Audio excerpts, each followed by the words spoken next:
Assalamualaikum warahmatullahi wabarakatuh, anak ibu semua. Sekarang kita akan mempelajari tentang ruang lingkup biologi. Nah, pada ruang lingkup biologi ini adalah materi pertama kita pada semester ini. Nah, apa itu ruang lingkup biologi? Ruang lingkup biologi itu adalah cakupan bahasan yang akan kita bahas pada mata pelajaran biologi. Nah, apa tujuan kita mempelajari ini? Agar kita memahami apa saja dan gejala-gejala apa saja yang akan kita pelajari dalam mata pelajaran biologi.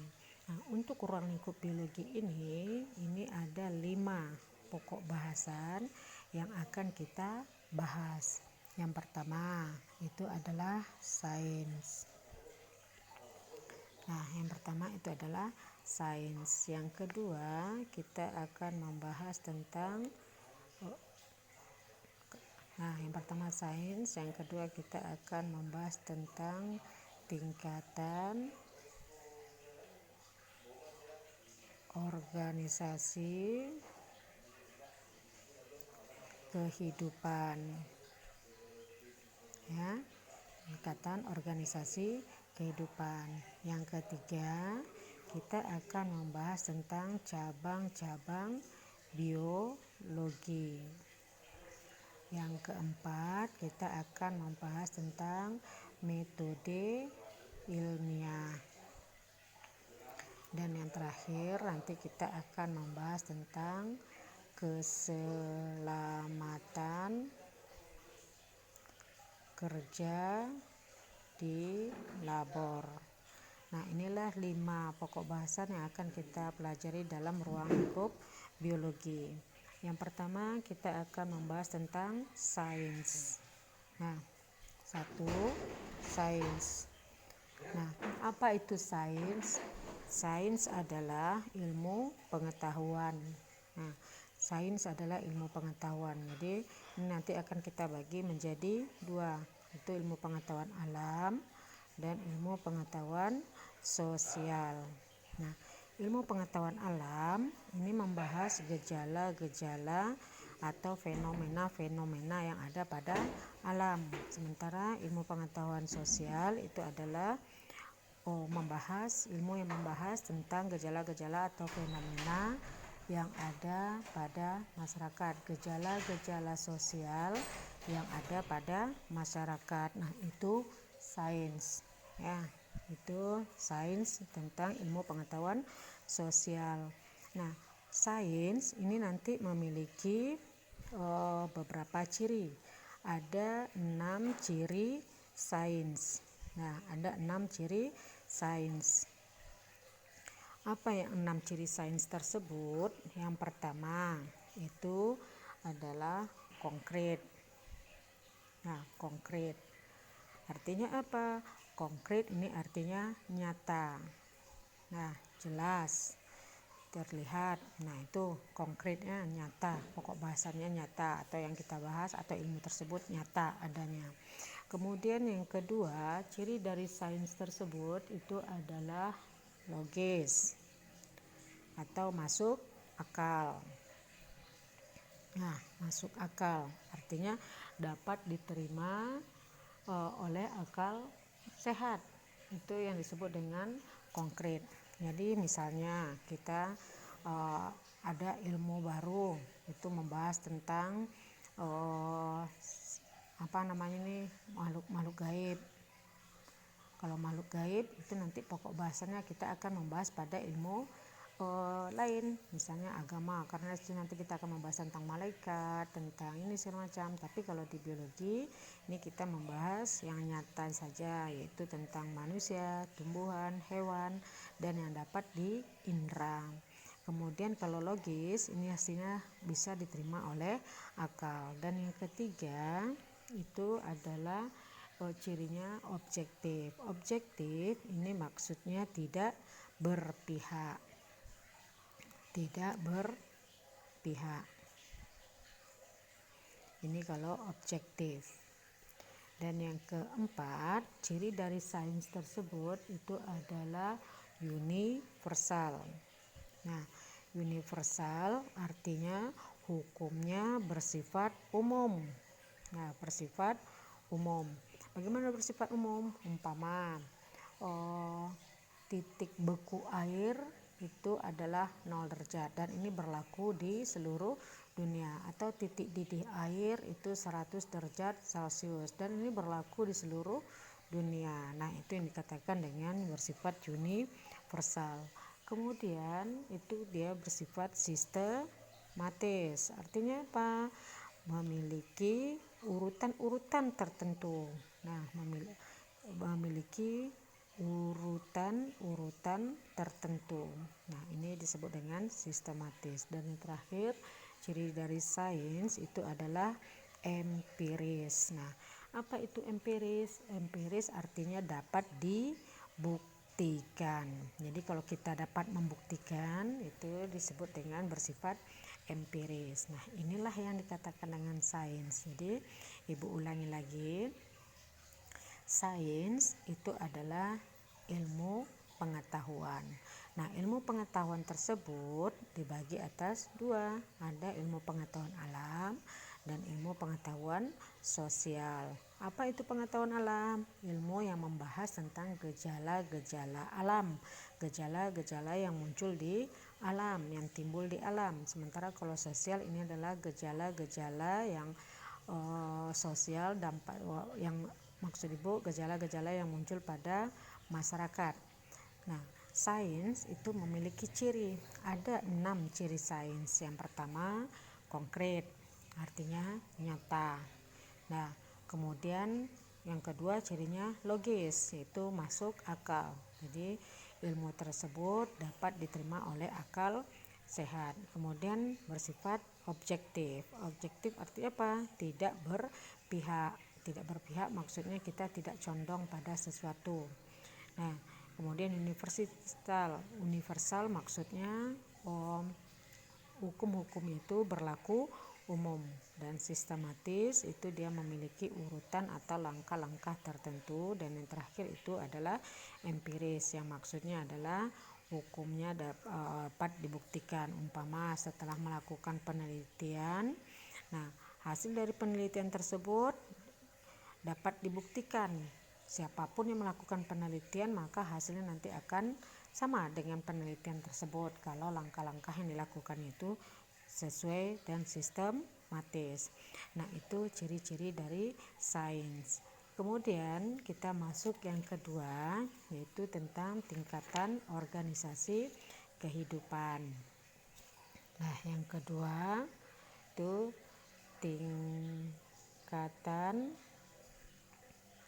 organisasi kehidupan. Nah, tingkatan organisasi kehidupan ini dimulai dari yang paling kecil. Yang pertama itu adalah molekul. Nah, molekul. Jadi ini adalah tingkatan organisasi kehidupan. Mungkin kamu waktu di SMP mengenal molekul itu, contoh mungkin protein, karbohidrat, nah, atau lemak gitu kan. Nah, pada makhluk hidup ada molekul, ada. Itu nanti dapat juga kita kenal di biologi, nama ada yang disebut dengan DNA atau RNA. Nah, ini molekul.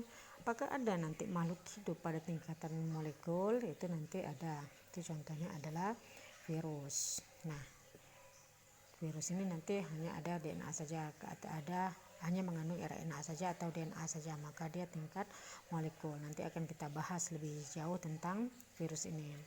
Kemudian yang kedua itu adalah sel. Nah, sel itu adalah satuan fungsional terkecil yang menyusun tubuh makhluk hidup. Nah, makhluk hidup pada tingkatan sel itu nanti contohnya adalah umpama bakteri, amoeba misalnya ya, atau paramecium. Nah, itu tingkatan sel. Jadi pada tubuh sel ini nanti ada makhluk hidup uniseluler atau terdiri atas satu sel, dan ada multiseluler, ada yang terdiri atas banyak sel. Yang uniseluler tadi itu tadi amoeba, atau misalnya nanti paramecium bakteri, itu makhluk hidup yang uniseluler. Sementara yang multiseluler, pada tubuh makhluk hidup yang multiseluler itu tersusun atas sel-sel. Misalnya nanti ada contohnya sel darah. Nah, kemudian nanti ada sel saraf. Nah, banyak lagi, ada nanti sel otot. Nah, itu berupa sel. Nah, kumpulan dari beberapa sel yang sama bentuk dan fungsinya itu nanti akan membentuk jaringan, ya. Nah, jaringan ini kumpulan dari beberapa sel yang sama bentuk dan fungsinya. Apa contoh jaringan? Nah, ya, itu jaringan otot, jaringan saraf, ya. Atau kalau pada tumbuhan nanti bisa jaringan pembuluh angkut, jaringan Palisade, jaringan parenkim, itu pada tumbuhan, ya. Kalau pada hewan ya jaringan saraf, jaringan otot dan segala macam. Nah, cari lagi nanti, kamu baca lagi bukunya ya. Kemudian nanti jaringan ini jaringan yang berbeda-beda, kumpulan dari beberapa jaringan yang berbeda-beda itu membentuk satu fungsi yang sama, disebut nanti dengan organ.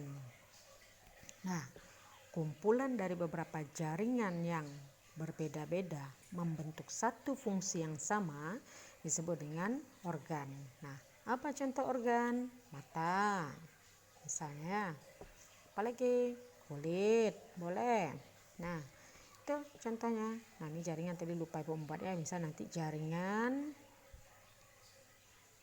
saraf, boleh. Kalau pada tumbuhan mungkin parenkim, Palisade dan lain-lain. Nah, kalau pada organ ada contoh nanti mata, kulit. Kalau pada tumbuhan mungkin ini pada hewan. Kalau pada tumbuhan mungkin nanti contoh organ daun, bunga. Nah, ini pada tumbuhan. Nah, nanti cari lagi yang lainnya, baca bukunya. Jadi pada mata, kita ambil misal pada mata. Apa jaringan yang ada pada mata? Ada nanti jaringan otot, ada nanti jaringan saraf, jaringan lemak, dan jaringan ikat, dan segala macam. Sama dengan kulit. Kalau pada daun, apa jaringan ada? Ada nanti jaringan parenkim, ada jaringan pembuluh angkut, ada jaringan Palisade. Nah, ini organ pada tumbuhan. Nah, beberapa organ yang berbeda-beda nanti dia bersatu lagi membentuk satu fungsi yang sama. Ini disebut nanti dengan sistem organ. Nah, kumpulan dari beberapa organ yang berbeda-beda membentuk satu fungsi yang sama, kita sebut nanti dengan sistem organ. Nah, kalau pada manusia sistem organ ini ada beberapa ya. Yang pertama nanti mungkin sistem pencernaan. Nah, pencernaan. Nah, apa saja organ yang membangun sistem pencernaan? Ada nanti mulut, ada nanti kerongkongan. Nah, kerongkongan. Nah, kemudian nanti lambung, benar, lambung. Nah, apa lagi? Nah, ya, usus. Nah, baik usus besar maupun usus halus. Nah, ini organ-organnya yang membentuk sistem organ, yaitu sistem pencernaan. Nah, nanti lagi sistem pernapasan. Nah, apa yang organ-organ membangun sistem pernapasan? Hidung, trakea, kemudian nanti bronkus, bronkeolus, dan paru-paru. Dan banyak lagi sistem organ yang lain. Nah, kamu cari ya, misal nanti sistem peredaran darah, apa saja organnya, coba kamu cari. Kemudian nanti ada sistem reproduksi, sistem imun. Nah, nanti cari apa saja organ-organ yang membangunnya. Nah, nanti sistem organ inilah nanti yang akan membentuk individu. Nah, sistem organ ini akan membentuk individu pada makhluk hidup multiselular. Nah, apa itu individu? Satu makhluk hidup tunggal. Itu disebut dengan individu. Ya, satu makhluk hidup tunggal. Nah, kamu itu satu makhluk hidup tunggal. Ibu, ini disebut dengan individu, satu makhluk hidup tunggal. Atau seekor kucing, seekor ayam, seekor itik. Nah, itu adalah satu individu. Kemudian individu yang sama jika menempati suatu tempat yang sama, ini nanti kita sebut dengan populasi. Nah, jadi populasi itu adalah kumpulan individu sejenis yang mendiami suatu tempat tertentu. Nah, dalam kurun waktu tertentu. Umpama kita dalam satu ruangan, manusia semua, data syaratnya sejenis ya. Nah, manusia semua. Nah, ini berarti dia disebut dengan populasi. Tetapi dalam satu ruangan tadi ada manusia di situ. Kemudian nanti ada beberapa ekor kucing. Nah, itu disebut nanti dengan komunitas. Disebut dengan komunitas. Nah, jadi komunitas ini kumpulan dari beberapa populasi yang berbeda-beda. Jadi mungkin ada beberapa orang manusia, kemudian ada beberapa ekor kucing, itu sudah bisa kita katakan dengan populasi. Nah, disebut dengan komunitas. Nah, jika komunitas ini nanti berinteraksi dengan lingkungannya, ini nanti kita sebut dengan ekosistem. Jadi ekosistem adalah hubungan timbal balik antara makhluk hidup dengan lingkungannya, baik lingkungan biotik maupun abiotik. Nah, ekosistem ini nanti itu akan membentuk bioma. Apa contoh ekosistem? Ekosistem sawah, ekosistem pantai, ekosistem laut, dan segala macam. Nah, kalau bioma apa contohnya? Bisa tundra, ya, taiga, hutan hujan tropis. Nah, ini di SMP udah ya. Jadi itu contoh-contoh bioma. Baca lagi bukunya, apalagi bioma-bioma lain kamu cari ya. Nah, ini tingkatan organisasi kehidupan, mulai dari molekul, sel, jaringan, organ, sistem organ, individu, populasi, komunitas, ekosistem, dan bioma. Jadi ini tingkatan organisasi kehidupan. Nah, kemudian apa lagi? Nah, cabang biologi. Nah, karena ilmu pengetahuan ini berkembang terus. Nah, yang biologi ini berkembang, pengetahuan berkembang. Nah, jadi ilmu biologi tadi ini memiliki cabang-cabang lagi. Apa saja cabang-cabang biologi? Nah, cabang biologi ini banyak. Karena ini terus berkembang ya, berkembang, maka ada nanti cabang-cabang ilmu biologi ini. Biologi itu sendiri sudah ilmu sebenarnya ya. Jadi cabang biologi apa yang pertama? Nah, ini misalnya ini yang paling sering keluar ya, botani. Nah, botani. Kemudian zoologi.